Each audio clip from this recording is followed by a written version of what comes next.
ఏండో ఎలా ఉన్నారో బ్రహ్మాండంగా అద్భుతంగా ఉండేకుంటారు. పెళ్లికూర ఎట్టుకో చేయనండి. ఓ పాలు మీ చెవిలు ఆడండి. పెళ్లికూరలు విశేషాలు అన్నీ మాట్లాడేసుకుందాం. ఇంతకే పెళ్ళి ఎవరిదంటారా? మన ముఖ్యర వారు పెళ్లి సందరండి. ఆయ్ మన కీర్తి చేసులు ముఖ్యర పెద్ద భీమయ్య గారు దివ్య ఆశీస్సులతో మన ముఖ్య నరసయ్య గారు శ్రీమతి లక్ష్మి గారు చూడముచ్చడైన దంపతులు లేరు. అలా ప్రథమ కుమారుడు సాయికృష్ణ పెళ్ళండి. మంచి మనసునోడు సొగసినోడు, నలుగురికి నచ్చేవాడు, నలుగురు మెచ్చేవాడు అండి.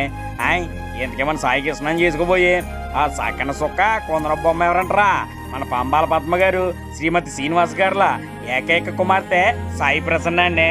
కుటుంబ విలువలు తెలుగు సాంప్రదాయాలు తెలిసిన మంచి అమ్మాయి. ఎప్పుడు సిరినవ్వులు సిరినిచ్చే గడిచిపెళ్ళండి. హాయ్ వీళ్ళిద్దరికే పెళ్లి చేయడానికి అయితే మరి పెద్దల్ని ఇచ్చేచ్చారండు. ఇంతకే పెళ్ళి ఎప్పుడంటారా? మార్చి 12వ తారీఖుని గురువారం ఉదయం 10:55 పెళ్ళి ఎక్కడంటారా? చెప్పేతను ఉండండి.